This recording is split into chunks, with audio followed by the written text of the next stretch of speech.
비트코인 혹한기 끝?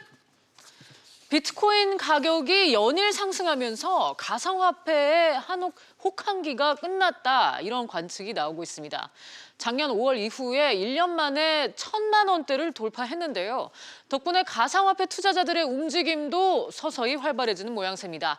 서지용 상명대 경영학과 교수 모셨습니다. 교수님 어서 오세요. 안녕하세요. 네, 교수님 비트코인이 지금 1년 만에 1,000만 원대를 돌파한 거죠? 예. 오늘 1,044만 원대를 초과했죠. 그래서 네. 이제 올해 보면 한 140% 정도 상승이 됐고요. 비트코인 같은 경우 이제 140% 올랐는데 다른 화폐들 뭐 라이트코인이라든지 뭐 이더리움 같은 경우도 올해 한 290%, 110% 정도 상승해서 가파르게 상승세가 이제 이루어지면서 2017년 가상화폐 열풍이 재현되는 거 아니냐, 이런 네. 얘기들 하고 있습니다. 갑자기 이렇게 또 왜 오르고 있는 걸까요?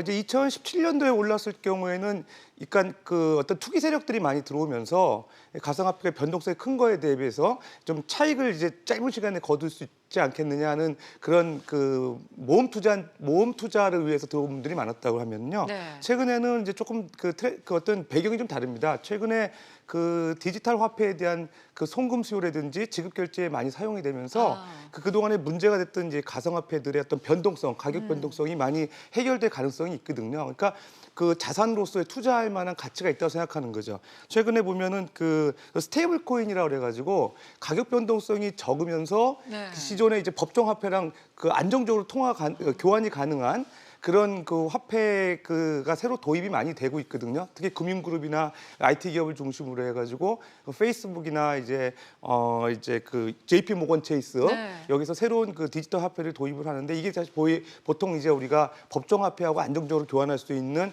스테이블 코인인데, 네. 이런 거에 대한 수요가 많이 이제 많아지고, 이게 도입이 돼서 이제 디지털 그동안에 암호화폐가 갖고 있는 문제점 이것들이 개선이 된다 그러면은 좀 더 이제 시장이 커지지 않나 생각해서 투자가 이루어지는 걸로 볼 수 네, 있습니다. 1년 전하고는 사뭇 분위기가 많이 달라진 것 같은데, 지금 교수님도 말씀하셨지만 뭐 페이스북이라든가 JP 모건이라든가 또 삼성전자도 이렇게 블록체인 사업에 뛰어들고 있다고요? 예. 일단은 JP 모건 같은 경우는 JPM이라는 스테이블 코인을 지금 사업에 도입을 해가지고 JP 모건 체이스하고 거래하는 기업이나 은행들에게 실제적으로 요 화폐를 거래하고 이제 법정 화폐로 교환할 수 있게끔 함으로써 실제로 이런 디지털 화폐의 변동성이 높다 하더라도 안정적으로 이제 교환할 수 있는 그런 신뢰성을 주는 그런 화폐를 도입해서 운영하고 있고요. 그다음에 이제 UBS라고 사실 금융그룹인데, 네. UBS 같은 경우도 이게 이런 화폐를 이제 공용 결제 화폐라고 그래가지고 유틸리티 세틀먼트 코인이라고 하거든요. 이런 화폐를 이제 사업에 도입을 하게 되면은 실제적으로 그 동안에 일종 법정 화폐가 결제하는데 시차가 있었습니다. 그 시차가 상당히 이제 단축이 되면서 어떻게 보면 비용 절감이 되고요. 왜냐하면 시차 단축돼서 빨리 결제를 받은 돈을 재투자해서 그거를 이제 활용할 경우에 비용 절감이 되는 금액이 한 8천만 불 정도 된다고 평가를 하면서 상당히 이제 그쪽 화폐 개발에 열을 내고 있고요. 그다음에 우리나라 삼성도 마찬가지로 이런 스테이블 코인이나 법정 화폐를 대체할 수 있는 그런 화폐 개발에 많이 신경을 쓰는 것 같습니다. 네. 그런데 아직까지 암호화폐에 대한 인식은 좀 부정적인 게 많은 것 같아요. 예, 일단은 비트코인이 사실은 가격 급등락이 너무 심해가지고 네. 뭐 소위 말해서 한 개당 2,000달러 하던 게 지금은 뭐 거의 10,000불 이상씩 되는 그런 분위기가 되니까 투자에 좀 안정성이 없어 자산 가치로서 가지고 있는 게 좀 불안하지 않느냐, 이런 얘기고 있고요. 두 번째는 이제 해킹 리스크입니다. 거래소에서 사실은 이제 투자자들 보호를 위한 장치가 잘 마련이 안 돼 있는 거죠. 최근에 한 3년 동안에 한 1,300억 정도의 손실이 발생했는데, 그게 해킹 사고라는 것들이거든요. 해킹이 나게 되면 거래소들이 거의 문을 닫고 폐업이 되면서 소비자들이 상당히 피해를 보는 사례들이 많았는데요. 실제로 이런 것들이 이제 해결이 잘 안 되고 있고, 그다음에 최근에 이제 인터넷진흥원에서 조사해 본 바에 의하면 중소형 거래사들이 많이 늘고 있는데, 중소형 거래사들 한 38개 중에서 개략적으로 이제 조사해 본 암호 어떤 그 해킹의 안정성 측면에서 검증한 게 통과된 게 네. 한 7개 정도밖에 안 되는 걸로 봐서는 상당히 취약하죠. 방화벽에 대한 그런 기본적인 어떤 보안 장치도 없고 보안 요원도 한 2~3명 정도밖에 없기 때문에 그 중소형 화상화폐 거래소에 대한 정부의 규제가 좀 강화될 필요가 있을 것 같습니다. 네, 그렇다면은 교수님 생각에는 여전히 지금 거래소의 보안 수준은 좀 안심할 수 있는 정도는 아니다. 그렇게 보시는 건가요? 그렇죠. 지금 일단은 사례만 놓고 보더라도 그 최대 가상화폐 거래소라고 하는 그 바이낸스라고 하나요? 바이낸스 그 거래소 같은 경우도 최근에 한 460억 이상 손실을 봤고요.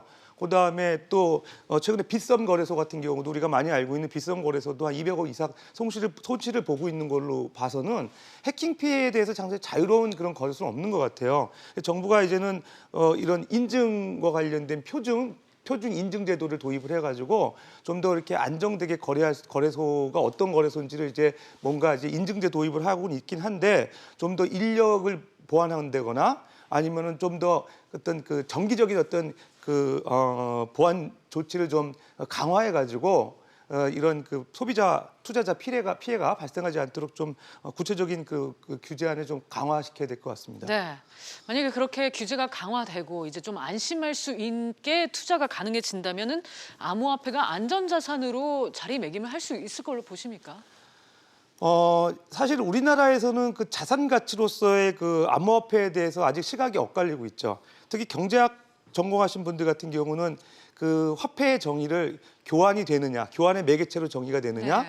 그다음에 또 이제 가치 척도의 기준이 되느냐, 아니면 가치 저장의 어떤 수단이냐 이런 걸 가지고 평가를 하는데 그 두 번째, 세 번째 가치 척도 즉 가격으로서 매길 수 있고 그다음에 자산으로서 우리가 투자할 만한 그런 가치가 저장이 되느냐 측면에서 보면 암호화폐가 그동안 상당히 부정적 인식이 있었거든요. 근데 이제 미국 같은 경우는 이제 증권 그 감독국 SEC에서 사실은 그 암호화폐를 사실은 그 자산으로서 인정하고 있고요. 거기서 이득 본 거에 대해서도 과세를 하고 있거든요. 그러면서 최근에 이제 그 ICO라고 그래가지고 이제 그 우리나라로 따지면 이제 IPO죠. 새로 이제 증권을 발행해가지고 사실은 그 자금을 조달하는 기법인데요. 그 ICO를 통해서 상당히 그 이제 그 정상적인 그 금융 활동으로 보고 있고요. 그러다 보니까 지금 그 미국 같은 경우는 자산으로서의 그 암호화폐에 대한 인식이 좀 거의 뭐 일반화돼 있죠. 그런 측면에서 이제 앞으로 사실은 스테이블 코인이 인터넷에서 기축 통화로 될 가능성이 있습니다. 네. 지금 가장 큰 테더라는 기축 통화가 이미 안정적인 이제 기축 통화 역할을 하고 있거든요. 그렇다 그러면 이런 기축 통화가 이제 계속 스테이블 코인이 이제 좀 더 발전해서 기축 통화로 많이 나온다 그러면 자산으로서 투자 가치가 이제 높다고 생각이 되는 거죠. 네, 그렇다면은 제2의 암호화폐 투자 열풍 불 수도 있겠네요. 예, 뭐 좀 섣부른 판단인지는 모르겠지만 송금이나 지급 결제에 대한 수요가 강화되고 있고요. 전 세계적인 그런 금융그룹이나 IT 그룹들이 이제 안정적인 그런 이 암호화폐 이제 디지털 화폐 도입으로 계획을 하고 있고 실제로 이제 추진하고 있고요. 그다음에 자산 가치로서의 그 안정성이 좀 더 제고가 된다 그러면 우리나라에서 과거에 불었던 이런 투기 열풍보다는 좀 먼 미래를 보고 안전자산으로서 투자하는 그런 암호화폐로서의 가치가 높아지지 않을까 생각이 됩니다. 네, 서재현 교수와 가상화폐, 암호화폐 얘기까지 짚어봤습니다. 교수님 말씀 감사합니다. 예, 감사합니다.